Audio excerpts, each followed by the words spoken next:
bienvenue sur ma chaîne. Alors voilà, je me lance dans YouTube et je voudrais parler sur cette chaîne de plusieurs choses qui m'intéressent, notamment FFTCG, qui est un jeu de cartes que j'affectionne particulièrement. Donc je vais présenter ici surtout des decks. Je vais vous montrer comment je vais monter mes decks, qui ne seront pas forcément extrêmement forts, ce seront juste des decks qui m'amusent, qui sont intéressants. Et je vais vous montrer comment je les pense et je les construis. Il y aura des decks compétitifs, il y aura des decks qui ne le sont pas, et on va voir, ces vidéos sont surtout pour un but de débutant, quelqu'un qui veut commencer à deck builder et qui a du mal à faire. Là, je vais pas vous montrer comment faire des decks absolument puissants, je vais juste vous montrer comment on va penser un deck pour qu'il soit efficace. Écoutez, on va commencer tout de suite. Pour ce premier deck, on va commencer par un monofeu. Monofeu, qu'est-ce que c'est? Qu'est-ce que c'est le feu dans FFTCG? FFTCG, il y a plusieurs éléments, feu, glace, vent, foudre, terre, eau, et deux éléments un petit peu à part qui sont lumière et ténèbres. Chacun a ses forces et faiblesses, et il est un peu de notoriété publique que le feu est à la traîne par rapport aux autres. Il est à la traîne pourquoi? Parce qu'en fait, FFTCG, c'est un jeu où il va falloir contrôler le terrain adversaire. Il va falloir éviter qu'il ait ses combos sur le terrain pour pouvoir jouer nos combos. Et on va se battre, ainsi de suite. Le problème du feu, c'est que le feu est un élément par essence très agressif. Alors des éléments très agressifs qui sont très forts, il suffit de regarder la foudre et le vent, ça marche très bien. Le feu, le problème, c'est qu'il se veut être agressif rapidement, mais ses avants coûtent assez cher, ou alors sont assez faibles s'ils sont rapides. Et donc ils sont très facilement punissables. Donc pour jouer un monofeu, il va falloir être agressif en permanence. On ne va pas essayer de contrôler le terrain de l'adversaire, ou plutôt on va le contrôler en étant agressif. Je vais m'expliquer dans les cartes qu'on va voir dans le deck, qui ont toute une utilité quand elles attaquent. Et c'est bien ça qu'il faut retenir, c'est que les avants vont devoir attaquer. S'ils n'attaquent pas, vos cartes ne feront rien. Ce qui fait que le feu a quelques difficultés. Les deux grosses forces du feu, c'est déjà des avants assez puissants. On va pas se le cacher. C'est des avants qui ont un body assez élevé, en général, par rapport à la moyenne des cartes. Et la deuxième chose qu'ils font très bien, c'est infliger des dégâts. Et donc ils vont infliger des dégâts à l'adversaire pour détruire les cartes adverses. Mais contrairement à la foudre, qui va faire ses dégâts instantanément en rentrant sur le terrain, le feu, lui, va devoir attaquer pour le faire. Ou alors se mettre un peu en danger. Ce qui fait que cet élément, en tout cas en mono, est assez faible. Et même pas en mono, il est assez faible. Mais ça n'empêche pas que l'élément a quelques cartes qui sont très très intéressantes. On va en voir quelques-unes dans le deck. Qui sont extrêmement puissantes et qui, bien jouées, peuvent retourner une partie complètement. Au changement de lumière, c'est juste quand j'ai posé mes cartes, j'ai remarqué qu'il y avait des reflets sur les cartes et que c'était illisible. Donc la première fois qu'on va pouvoir jouer en monofeu, c'est Xandé Premier Empereur. Alors Xandé Premier Empereur, c'est une carte qui coûte 5 et qui a 9000 de body. Donc c'est déjà assez correct. Il ne peut être joué qu'avec des CP feu, donc dans un monofeu, le problème est complètement évincé. Quel intérêt cette carte, c'est que quand il va attaquer, il va choisir un avant, et on va perdre 5000 de dégâts à cet avant. Donc ça va nous débarrasser des petits avants, ou bien de commencer à faire nos combos de dégâts sur des avants un peu plus gros. Et son deuxième effet qui se coule, c'est que quand il meurt, quand il y a du terrain à la break zone, il va infliger 9000 points de dégâts à un avant. Donc c'est à dire que même en le gérant, il va être embêtant. On va le jouer en x2, pourquoi pas x3, parce que il coûte assez cher, mine de rien, et qu'on veut, comme j'ai dit, un monofeu ça doit être agressif, donc on doit être tout de suite sur l'agression. Attendre un 5 CP, c'est extrêmement compliqué, donc ça va plutôt être notre gros ton, notre papa de partie, qui va être là pour gérer faire une grosse gestion, mais il va pas être là dans toutes les parties. C'est très possible que la partie se termine avant. Donc vu qu'on joue monofeu, on va aussi jouer forcément un soutien qui s'appelle le Bron. Un soutien d'opus 5 qui est très connu, il fait partie de ces fameux soutiens qui donnent plus 1000 aux avants d'un élément. Lui, ce soutien va donner plus 1000 à tous les avants de type feu, d'élément feu. C'est très intéressant, ça nous permet de transformer des cartes qui étaient assez faibles en cartes assez fortes. Imaginez un Xandé qui était à 9000, maintenant il passe à 10 000, c'est assez gênant. On n'en met que 2 encore une fois. Pourquoi? Parce que c'est une carte qui, une fois sur le terrain, on ne peut pas la retirer. Et mine de rien, c'est pas l'indispensable non plus. Donc, on ne veut pas l'avoir tout le temps en main. Si elle tombe, c'est très bien. Si elle tombe pas, c'est tant pis. Mais c'est une bonne carte, il faut la mettre. On reste dans les soutiens, et là, c'est aussi un soutien qu'on met en x3. C'est Tela. Alors, c'est Tela pas l'opus 2, mais Tela de l'opus 5. C'est un soutien qui coûte 3, donc pas très cher encore. Il a plusieurs avantages. Donc, premier avantage, c'est que c'est un soutien qui se détruit. Donc, c'est-à-dire que c'est un soutien qui va permettre de faire de la place pour d'autres soutiens éventuellement. C'est toujours très intéressant d'avoir ces soutiens qui se détruisent. Ça nous permet de changer les soutiens, de nous adapter au style de jeu de l'adversaire. Alors lui, son effet, qu'est-ce qu'il fait? C'est que dès qu'on va le mettre dans la break zone, en le duelant, on va faire 7000 points de dégâts en avant. Alors 7000 points de dégâts, c'est beaucoup, même si on détruit notre carte. Mais c'est une deuxième... il y a un deuxième effet, c'est qu'il a un S, il a un spécial, qui est assez anecdotique, qui permet de nous sortir de pas mal de situations.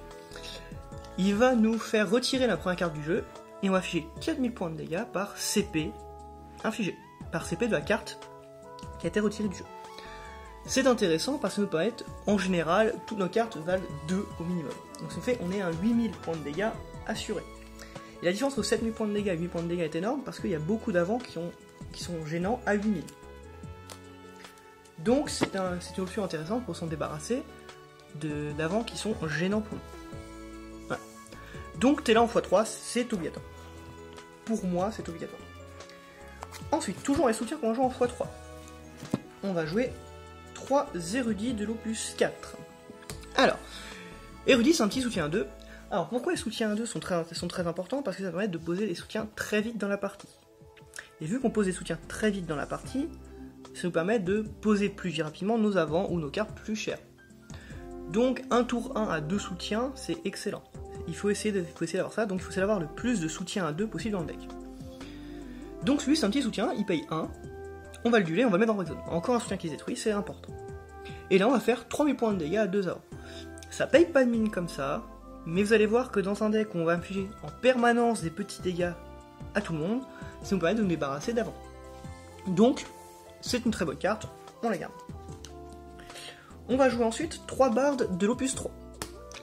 Alors, barde de l'opus 3, il va pas être là pour infliger des dégâts, il va être là pour booster nos avants. En effet, quand on va le détruire, en payant 2, on va augmenter de 2000 la force de tous nos avants.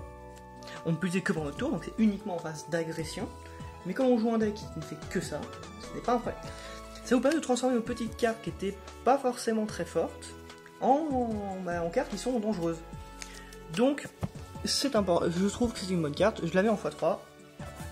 C'est un soutien qui détruit, donc c'est pas gênant. On revient sur les soutiens qui jouent encore en x2. On va jouer 2 mythes. Alors, mythe, c'est une carte de l'opus 7, qui elle ne se détruit pas, donc il faut faire attention quand on va la jouer. Mais il a un effet très intéressant, parce que là, le problème du feu, c'est qu'on va pas piocher beaucoup. Donc on va pas toujours avoir ce qu'on veut en main. Et on va devoir se débrouiller avec ça. Mythe va nous permettre de changer ça, en défaussant des cartes, et en allant chercher dans notre deck un avant du même coup. Donc on va pouvoir chercher l'avant qui nous intéresse en défaussant quelques cartes qui ne sont peut-être pas intéressantes sur le terrain, ou qu'on a déjà sur le terrain, enfin... Il va permettre de faire beaucoup de choses. Donc mythe, x2. C'est pas une carte indispensable qu'on va jouer tout le temps, mais elle peut sauver la mise. On va jouer 2 mages rouges de l'opus 4, pardon. De l'opus 4.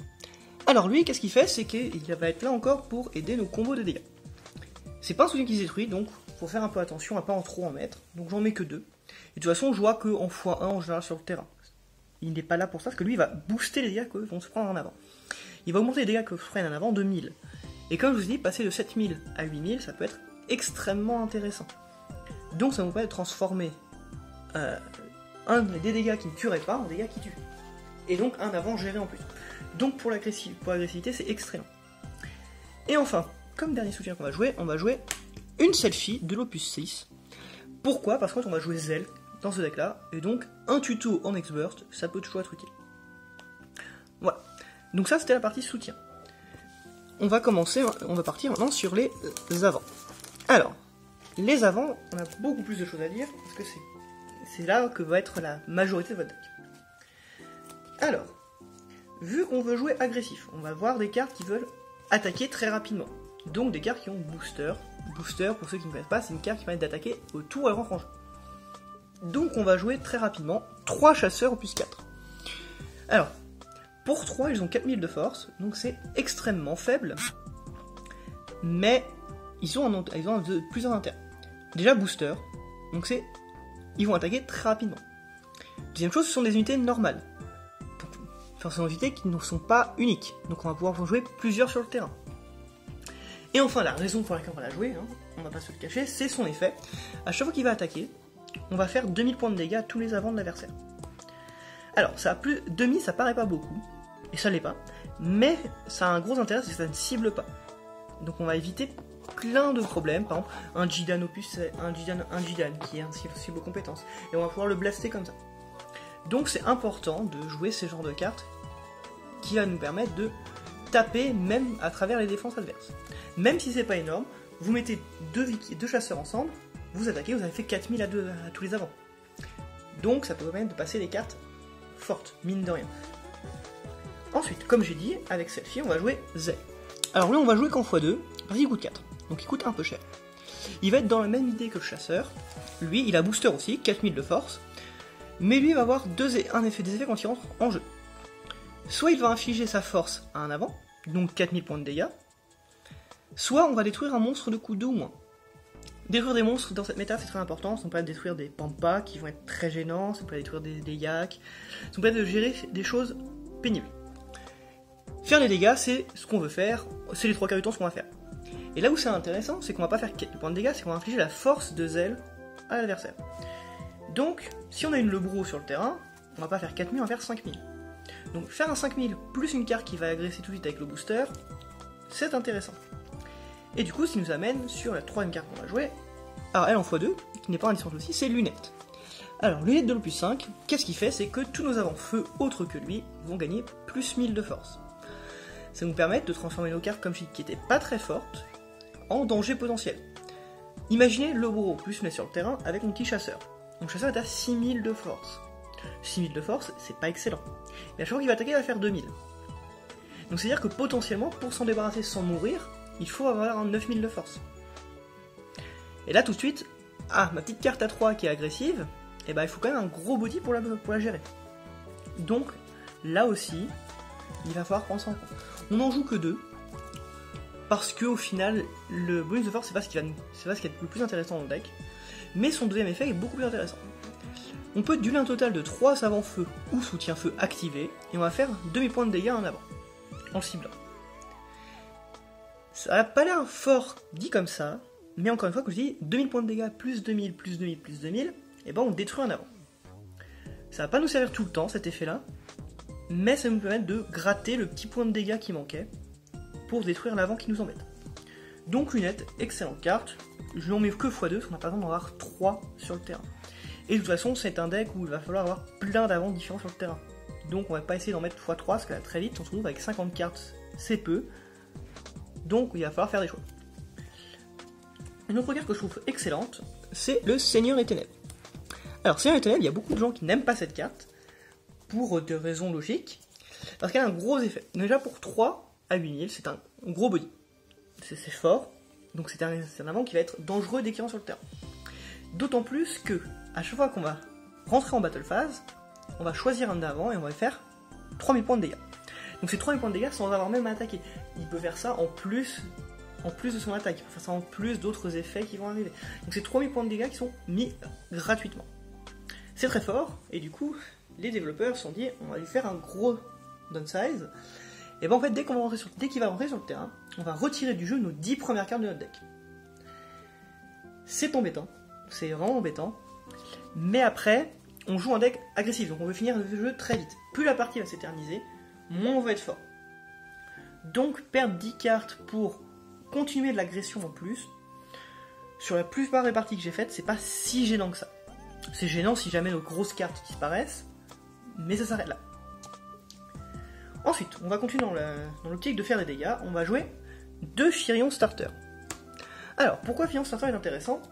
C'est un X-Burst, déjà, pour commencer, donc un X-Burst c'est toujours intéressant de pouvoir faire des dégâts sans pouvoir être répondu. Et pourquoi on va jouer? Alors il va faire 2000 points de dégâts par avant qu'on est sur le terrain, avec un maximum de 6000 points de dégâts. Quel est l'intérêt? Parce que 6000 points de dégâts, autant jouer en Ifrit. Si c'est un Ifrit, c'est un X-Burst aussi, coûte 2, il sera 6000 sûr. Là on peut passer de 2000 à 6000 de dégâts. Ça peut changer. Pourquoi? Parce que c'est un avant. Et nous, comme j'ai dit, plus on va pouvoir avoir d'avance et plus vite on va pouvoir mettre des dégâts. Et donc ces dégâts, il va falloir les mettre rapidement. Donc un avant en plus, même s'il n'a que 2000 de force, il se fait gérer, c'est pas grave. Il ne se fait pas gérer, ça peut être un point de dégâts supplémentaire. Donc encore une fois, je vous rappelle, on joue dans l'agressivité quoi qu'il arrive. On va rester dans les avants à 2, des avants rapides à jouer. On va jouer Guerrier de la Lumière Starter, encore une fois. Alors lui, qu'est-ce qu'il va faire? Pour 2, on a un 5000, pardon. C'est excellent. Pour 2 5000, c'est très très bien. Et quand il va rentrer sur le terrain, tous nos avants vont gagner plus 2000 de force. Là encore une fois, si on va jouer de la même manière que le Bard, c'est-à-dire qu'on va essayer de faire une attaque avec des avants qui sont plus forts que la normale. Combiné aux dégâts, ça va être des avants qui vont être difficiles à bloquer. Ou alors si on va bloquer, on va perdre ses avants aussi. Quel est son deuxième effet qui est beaucoup plus important par contre, c'est que si on a 4 avants sur le terrain, lui compris, il va gagner booster. Donc c'est un avant encore en plus à booster, qui va être là pour, une fois qu'on a géré le terrain, on fait nos petits dégâts. On fait nos dégâts, et on va passer comme ça. Ça va être le but du deck. Le but du deck, c'est attaquer rapidement, tout en détruisant les avants. Alors une carte qui est un peu moins forte, mais que je trouve toujours intéressante, c'est Saz Opus 2. Alors Saz Opus 2, quel est son intérêt? C'est que pour 2-3000, c'est faible. C'est-à-dire qu'il a un très petit body, mais c'est pas son intérêt. Son intérêt, c'est que dès qu'il va attaquer, on va choisir un avant qui va prendre autant de dégâts qu'on a pris de points de dégâts. Donc il peut infliger jusqu'à un maximum de 6000 points de dégâts. Pour un avant à 2, c'est-à-dire que 6000 points de dégâts, on va combiner ça, et si on combine ça avec le Seigneur des Ténèbres par exemple, ça fait 9000 points de dégâts par tour. Chaque fois qu'on va attaquer. C'est plutôt fort. Par contre, n'attendez pas non plus les miracles, la carte elle a 3000 de force, elle se fait gérer dans cette méta extrêmement facilement. Mais c'est toujours intéressant de la jouer, parce que si on est dans une position agressive, on va gagner, il nous faut quand même des options défensives. Si on est un peu derrière, ça peut nous permettre de revenir un peu dans la partie. Alors, on va jouer aussi donc 2 BBL. Pourquoi 2? Parce qu'on n'a pas besoin de beaucoup plus, au final. Pourquoi? Parce qu'on va jouer des Phoenix, ce sera une carte que je vous expliquerai après, qui me permet de comboter un peu avec cette carte-là. Alors lui, dès qu'il va rentrer pour 3-4000, encore une fois, on est des avants faibles. On reste sur des avants très faibles. Je ne joue pas du tout un deck où le body va être important. Mis à part Xandé et éventuellement Seigneur des Ténèbres, c'est pas mon body l'intéressant. L'intérêt, c'est que je veux blast, je veux faire des dégâts en permanence. Alors, quel est son intérêt? C'est que dès qu'il rentre sur le terrain, on va faire déjà un 4000 de dégâts sûr à 100%. 4000 points de dégâts, c'est intéressant. Mais on va augmenter ses dégâts de 1000 par carte que l'adversaire a en main. Et là, tout de suite, ça devient beaucoup plus intéressant. On peut arriver jusqu'à 9000 points de dégâts si l'adversaire a 5 cartes en main. Pour une carte à 3 qui rentre sur le terrain, c'est excellent. Il a un S qui est beaucoup plus anecdotique, c'est on peut sacrifier un BB et 3 feux. Et on va faire 7000 points de dégâts à tous les avants, nous compris. Donc on va se raser notre board. Si jamais on est mal barré, ça peut servir, mais je déconseille très fortement d'utiliser cet effet-là. C'est plus contre-productif qu'autre chose. On va jouer, et là c'est un peu étonnant, un March. Alors March, c'est une carte qui n'est pas forte, elle n'a rien de spécial. Par contre, une fois qu'on est en avant, on avance, qu'on est en train de mettre la pression, c'est une carte qui est très forte. Pourquoi? C'est une carte qu'on ne va pas pouvoir bloquer facilement. Pourquoi? Parce que dès qu'on va l'attaquer, on peut dueler un autre avant, et dès qu'elle va être bloquée, on peut dueler un autre avant, et infliger autant de dégâts que la force de l'avant qu'on vient de dueler. Ça paraît pas fort, mine de rien, c'est dit comme ça, mais si vous duelez un Xandé, par exemple, ça fait 9000 points de dégâts. Donc c'est-à-dire que c'est une carte qu'on ne peut pas bloquer impunément. Donc c'est très bien qu'on risque de perdre un avant, alors que March sera toujours en train. Donc chaque tour, on peut se débarrasser d'un avant avec March. Seulement, cette carte-là n'est utile que si on est en avance. Si on est derrière, cette carte n'a aucun intérêt. Donc je la joue qu'en x1. Si elle tombe, tant mieux. Si elle ne tombe pas, bah c'est pas grave, c'est une carte à sacrifier, c'est pas gênant. Et enfin, comme dernier avant, bon, là ce sera pas étonnant, on joue un mono, donc on va jouer 2 Yuri. Pourquoi on va jouer 2 Yuri? Alors, Yuri ne va très peu blaster, même s'il peut le faire. C'est juste qu'il va nous rapporter la petite touche de contrôle qui nous manque. Le fait de piocher les cartes, le fait de geler un adversaire, choisir un avant qui va perdre sa force. Le fait aussi, c'était quoi sa inconvénient? C'est infliger 4000 points de dégâts. Donc ces petits points de dégâts peuvent être utiles sur un combo, mais il faut quand même utiliser 2 soutiens, voire 3, plus lui, éventuellement. Par contre, le fait de piocher en feu, ça n'existe pas. Donc c'est très important de pouvoir piocher, d'avoir les cartes qui nous intéressent en main, surtout quand on veut être agressif. Donc il faut j'ai toujours de quoi agresser. Donc piocher, c'est très fort. Le fait de dueler gelé, ça nous permet de débarrasser d'un avant qui ne prendra pas de dégâts. Exemple, la Y'Ashtola, elle, qui a un très gros problème contre ce mec-là, elle ne prend pas de dégâts, de compétences ou d'invocation. Donc, la dueler gelée, ça va nous permettre de la passer un peu outre ça. Surtout que son effet peut être activé dès qu'il rentre en jeu. Donc ça peut être intéressant. Enfin voilà, Yuri, de toute façon, dès qu'on joue en mono, Yuri sera toujours intéressant, ce qui est il est très polyvalent, il peut faire plein de choses. Et en mono feu encore plus, parce qu'il peut faire des choses que le feu ne peut absolument pas faire. Voilà, donc ça c'était pour les avants. On va passer maintenant aux invocations et aux monstres, qui sont tout aussi importantes que le reste. Voire même plus, il y a certaines cartes en feu, en monstres, qui sont beaucoup trop intéressantes pour être oubliées. On va commencer justement par cette carte-là. C'est le Mecha Guerrier Manasvin. Alors, pourquoi Mecha Guerrier Manasvin? C'est extrêmement important. Déjà parce que c'est un monstre, donc un monstre n'a pas le mal d'invocation. C'est comme s'il avait booster, il peut utiliser son effet dès qu'il rentre en jeu. Et son effet est extrêmement fort, c'est que je vais choisir je vais payer un feu, le dueler, et choisir un personnage qui va infliger 2000, s'il inflige des dégâts ce tour-ci, tous les dégâts qu'il fait sont augmentés de 2000. 2000 points de dégâts en plus. Ça nous permet de passer un zèle par exemple, qui faisait 6000 de dégâts au maximum, à 8000, dès qu'il rentre en jeu. Ça va nous permettre de passer des grosses cartes sans avoir besoin d'avoir un terrain beaucoup trop fort. Donc cette carte-là, c'est indispensable. On va la jouer qu'en x2, parce que malheureusement elle n'est pas agressée. Elle est juste à passer certaines menaces. Elle n'est pas à agresser en plus. On va jouer ensuite 2 bombos plus 4. Pourquoi 2 bombos plus 4? Alors, c'est un monstre qui peut devenir un avant en payant un feu. C'est pas excellent. C'est un avant à 5000, encore une fois pour 2 5000, c'est très bien. Maintenant il faut payer en plus. Donc ça, tout de suite, le body devient moins intéressant. Par contre, son effet, c'est que je peux le mettre dans la break zone et infliger 4000 points de dégâts à tous les avants. 4000 points de dégâts à tous les avants, mien y compris. Mais contrairement à Bibi qui faisait 7000, je rasais mon terrain à 100%, là, je fais 4000. C'est-à-dire que il suffit juste d'une lebro et 99% de mes avants s'en sortent. Ça nous permet donc de faire 4000 points de dégâts à n'importe quelle carte à toutes les cartes sur le terrain.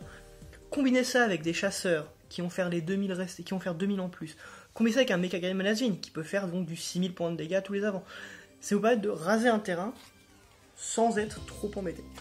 Et on va jouer à un autre bombo qui n'est pas la même carte, mais qui a exactement le même effet. Alors, lui il va coûter moins cher, parce qu'il n'a pas besoin de devenir un avant pour le faire. Par contre, il va cibler un avant, et faire 3000 points de dégâts, et 2000 à tout le reste. C'est très fort, parce qu'en fait, ça nous permet de gérer un avant, et éventuellement d'autres petits avants qui sont à côté. En combo avec le Mecha Guerrier Manasvin, ça fait énormément de dégâts, parce que chacun de ces dégâts sont augmentés de 2000. Donc, si on fait avec le Mecha Guerrier Manasvin, on va faire 5000 points de dégâts à un avant, et 4000 au reste, à tous ces avants, y compris celui qui a pris les 5000 points de dégâts. Donc là, on fait 9000 points de dégâts à un avant, et 4000 au reste. Ça nous permet de raser un terrain. Et encore une fois, avec nos chasseurs, nos ailes, etc., nos cartes qui ont booster, et qui font des petits dégâts, on rase un terrain. C'est comme ça que va se jouer le jeu. Donc ça, c'était les monstres. On va passer maintenant aux quelques invocations, parce qu'on en a besoin. On va jouer 2 Phénix légendaires. Alors, pourquoi Phénix légendaire? C'est une carte qui coûte 7, donc elle coûte extrêmement cher, mais elle a plusieurs intérêts. Déjà, elle fait 8000 points de dégâts en avant. C'est bien, on ne peut pas nous débarrasser d'un avant qui serait gênant. Mais pour 7, il y a mieux. Par contre, son deuxième effet qui est très très très intéressant, c'est qu'on va choisir dans notre break zone un avant de coût 3 et le remettre sur le terrain du lait. Ça paye pas de mine comme ça, on dirait oui, je rejoue un avant qui est du lait qui ne peut pas attaquer, c'est pas extrêmement ouf. Mais repensez un peu à notre Vivi légendaire. Alors, que je retrouve ici. C'est-à-dire que pour 7, je vais rejouer un avant sur le terrain. Un avant au coup 3. Donc ça veut dire que mes 8 points de dégâts, entre guillemets, me sont revenus, les 8 points de dégâts du Phénix me sont revenus à un coup de 4. Ce qui est déjà beaucoup plus potable. Mais surtout, comme j'ai rejoué un avant sur le terrain, j'ai recyclé une carte qui était dans la break zone, donc c'est-à-dire que c'est une carte que je n'ai pas à piocher, que j'ai déjà utilisée ou qui a déjà eu son effet, et je le réutilise. Et Zilly fait un blast, jusqu'à 9000 points de dégâts, voire plus si jamais j'arrive à lancer un Mecha Gaim Manazil, par exemple. Et bah avec un Phoenix, on sait gérer 2 avants tout en ayant rejoint un avant sur le terrain. C'est extrêmement fort, et ça nous permet de nous sauver dans des situations, de situations qui étaient un peu compliquées avant ça. Dans le même genre d'idée, on va jouer 2 Bahamut opus 4. Alors, Bahamut opus 4, c'est très simple, pour 4, on fait 1000 points de dégâts, un avant. Ça nous permet de nous débarrasser des avants, encore une fois, qui sont gênants. Des gros avants qui sont gênants pour nous, qui vont mourir trop de ressources autrement pour s'en débarrasser. Mais son deuxième effet qui est extrêmement intéressant, c'est la deuxième partie de la carte, c'est que si jamais cette carte était mise dans la break zone, enfin l'avant qui était détruit a été mis dans la break zone sourcil, il est retiré du jeu à la place. Ça nous permet de sauver des situations géniales. Par exemple, Intervent, un deck Pampaluma va souvent faire jouer des mineurs pour récupérer ses cartes, pour les rejouer. Et bien là, comme ça, on lui empêche cette situation-là. On lui empêche de faire revenir ses cartes. C'est extrêmement fort. C'est pour ça qu'il n'a pas d'expert. Il y a très peu d'experts dans ce deck-là, mais c'est pas grave parce qu'on n'est pas censé être là pour subir le jeu, on est là pour mettre le jeu dans notre situation. Et enfin, la dernière carte qui va nous manquer, on va jouer 2 Bélias, le Titan. Bélias, c'est simple, en feu, c'est une carte qui fait tout et n'importe quoi. Elle fait le café, elle a un X-Burst, elle coûte 2, donc elle coûte pas cher, et elle fait beaucoup trop de choses. On va choisir un avant, il va gagner 1000 de force, booster, initiative. Ça nous permet de transformer un avant qui était faible en un avant fort. Pourquoi? Parce qu'on donne une initiative, et c'est tout ça qui est intéressant. Je vais prendre un exemple, je vais jouer Zell sur le terrain. J'ai infligé mes 4000 points de dégâts à un avant en face. J'ai le booster, je vais attaquer avec mon Zell. Il va bloquer avec la carte qui s'est pris des dégâts en disant bon, moi j'ai 8000 de force, on va mourir tous les deux. Mon avant était foutu quoi qu'il arrive. Et bien c'est à ce moment-là qu'on va jouer Bélias. Et donc l'initiative va faire que il va se prendre les 1000 points de dégâts avant nous et mourir à la place. Il va mourir et nous, Zell, va rester en vie. C'est extrêmement fort. Il faut que vous compreniez que vos avants, pour qu'ils fassent leurs effets, il faut qu'ils attaquent. Donc pour qu'ils attaquent, il faut qu'ils soient sur le terrain. Et c'est là le gros défaut du feu. C'est qu'il faut qu'ils soient sur le terrain, il faut qu'ils restent sur le terrain pour agresser en permanence. Donc cette carte-là vous permet de sauver certaines cartes ou de passer certaines cartes en plus. C'est très très fort. Et son deuxième effet qui se coule, en plus de ça, parce que déjà qu'elle faisait beaucoup de choses, elle nous permet en plus de piocher une carte. Donc, pour une carte qu'on utilise de notre main, on va en récupérer une. Et en plus de ça, ça nous potentiellement nous sauver les avants ou faire les petits 1000 points de dégâts en plus qui manquaient. Enfin voilà, ça c'est la base du deck. Donc voilà, globalement, le monofeu, si on devait le résumer, qu'est-ce que ce serait? Ce serait de l'agression, de l'agression, de l'agression, et encore de l'agression. On n'a pas le temps de chercher à se dire « Ah, je vais pas attaquer, peut-être qu'il va avoir une carte qui va me bloquer. » Non, ça c'est, on va laisser ça aux autres éléments. Ici, on va essayer d'agresser tout le temps, tout le temps, tout le temps. Il ne faut pas que l'adversaire ait de répit. Il ne faut pas qu'il dise « Ah, ce tour-ci, je suis tranquille. » Il faut qu'il se dise à chaque tour de jeu « Je peux me prendre un point de dégâts. » Et ça peut aller très vite, nos cartes coûtent assez peu cher. La seule carte qui coûte cher, c'est Xandé et éventuellement Yuri. Zell coûte un peu cher, mais lui, Zell va agresser en plus. Voilà. Ces cartes-là sont extrêmement sympas. Ce deck-là est extrêmement agressif, mais il va avoir beaucoup de soucis. Comme je vous l'ai dit, la foudre, pourquoi c'est très fort la foudre en ce moment? C'est parce que la carte va rentrer en jeu, va faire son effet, et après qu'elle attaque ou pas, c'est pas grave. Elle aura quand même fait son effet, son travail a été fait. Nous, en feu, on a besoin que vraiment, en plus de ça, il est attaqué. Donc il faut soit qu'il ait booster, soit qu'il ait tenu un tour. Et dans un jeu où on contrôle en permanence le terrain adverse, bah, c'est compliqué. C'est très compliqué d'avoir un avant qui va rester sur le terrain un tour, surtout si c'est un avant dangereux. Prenez Xandé, s'il n'attaque pas, bah, il n'est pas si utile que ça. C'est un gros bloqueur, mais on ne veut pas qu'il soit un bloqueur, on veut qu'il soit un gros attaquant. Donc c'est ça le problème du monofeu. Alors, dans la méta actuelle, comment il s'en sort? Même si c'est un deck très agressif, bah, il sort pas bien du tout, comme j'ai dit au début de la vidéo. Les gros decks actuels, on peut pas faire grand chose. Je vais vous prendre l'exemple Pampaluma, un deck Pampaluma, on ne peut absolument rien faire. Une fois que Dadaluma est posé sur le terrain, on peut retourner se coucher. Notre seul moyen de passer les cartes, c'est en faisant des dégâts, et faire des dégâts d'Adaluma, c'est impossible. c'est impossible, on va se faire gérer tout notre terrain. Il va pouvoir poser ses cartes, les faire revenir parce qu'il joue du thé. Pampaluma, c'est un match-up impossible. Le Haut-Vent, par contre, qui est très fort, et ben là c'est un match-up qui est un peu à notre avantage. Il est un tout petit peu à notre avantage parce que le Haut-Vent a besoin de se poser. Pour se poser, il faut qu'il prenne du temps. Il va devoir prendre du temps à se poser sur le terrain, à poser ses soutiens, poser ses cartes, poser ses combos. Il va être un peu passif en début de partie. Et c'est là que nous, on va sortir en fait du jeu parce qu'on est agressif. On peut être agressif dès le tour 1 ou le tour 2. On peut agresser en permanence. Et donc, ne pas lui laisser le temps de poser son terrain. Par contre, une fois que le Haut-Vent a posé son terrain, là, le Haut-Vent reprend sa place de leader. Il va nous gérer toutes nos cartes. On va pas pouvoir attaquer. Il va piocher en permanence pour avoir toujours les réponses qu'il veut. Le Haut-Vent, c'est compliqué, mais c'est un match-up qui est gagnable. Le Mono-Vent actuellement, alors Mono-Vent c'est un peu 50-50. Pourquoi ? Parce qu'on va jouer d'à peu près de la même manière, on va blast le terrain en permanence. Et là en fait ça va dépendre de qui va jouer le plus vite. Si le Monofeu va jouer plus vite que le Mono-Vent, il va avoir l'avantage. Si le Mono-Vent va jouer plus vite que le Monofeu, il va avoir l'avantage. Mais là où le Monofeu est dévalorisé encore une fois, c'est que si Mono-Vent a un désavantage, il a des cartes pour se sortir de la misère. Il a Diablo, il a Jidan L qui est inciblable, il a Y'Achtola L. Il a plein de réponses pour se remettre un peu, retemporiser un peu le jeu pour se remettre dans une situation où il est bien. Nous, on n'a pas ça. On est obligé d'attaquer. Donc voilà, c'était le Monofeu. Dites-moi ce que vous en pensez dans les commentaires, n'hésitez pas, moi je suis ouvert à toute la discussion. S'il y a des cartes que vous pensez qui sont inutiles, dites-le moi. Si vous verriez autre chose à la place, on est là pour échanger. Écoutez, moi je vous dis, passez une bonne journée et à la prochaine. Salut!